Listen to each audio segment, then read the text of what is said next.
ಪರಿಸ್ಥಿತಿ. ಹಾಗಾಗಿ ಅವ್ರಿಗೆ ಬೇಕಾದಂತಹ ಮೂಲ ಸೌಕರ್ಯಗಳನ್ನ ಒದಗಿಸಿಕೊಡ್ಬೇಕಾಗುತ್ತೆ.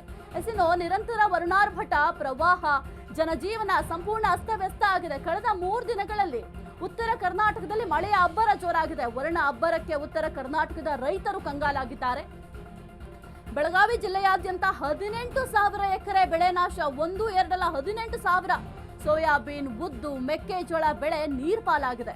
ಉತ್ತಮ ಬೆಳೆಯ ನಿರೀಕ್ಷೆಯಲ್ಲಿ ಅನ್ನದಾತ ಇದ್ದ, ಆದ್ರೆ ಈಗ ಅನ್ನದಾತ ಸಂಕಷ್ಟಕ್ಕೆ ಸಿಲುಕಿದ್ದಾನೆ. ನಿರಂತರವಾಗಿ ಬೆಳಗಾವಿ ಜಿಲ್ಲೆಯಲ್ಲಂತೂ ವರುಣಾರ್ಭಟ ಹೆಚ್ಚಾಗಿದೆ. ಬಿಟ್ಟು ಬಿಡದೆ ಮಳೆ ಸುರಿತಾ ಇದೆ. ನೀವು ಗಮನಿಸ್ತಾ ಇದ್ದೀರಾ ಮಳೆಯ ನೀರು ಯಾವ ರೀತಿ ಜಲಾವೃತ ಆಗಿದೆ ಅಂತ. ಜಮೀನು ಸಂಪೂರ್ಣವಾಗಿ ಜಲಾವೃತ ಆಗಿದೆ. ಇಷ್ಟರ ಮಟ್ಟಿಗೆ ನೀರು ನಿಂತ್ಕೊಂಡ್ರೆ ಜಮೀನಲ್ಲಿ ಬೆಳೆ ಹೇಗೆ ರೈತರ ಕೈಗೆ ಸೇರುತ್ತೆ? ಸರ್, ಇವತ್ತು ಉತ್ತರ ಭಾಗದ ರೈತರಿಗೆ ಅತಿವೃಷ್ಟಿ ಮಳೆ ಆಗುವುದರಿಂದ ಈಗಾಗಲೇ ಬಹಳಷ್ಟು ಹಾನಿಯಾಗಿವೆ. ಮೆಕ್ಕೆಜೋಳ ಆಗಲಿ, ಉದ್ದಿನ ಬೇಳೆ ಆಗಲಿ ಅಗದಿ ಪೂರಾ ನೀರಾಗ ನಿಂತು ಕೊಳತು ಹೋಗುವಂಗ ವ್ಯವಸ್ಥೆ ಆಗ್ಲತ್ತತಿ.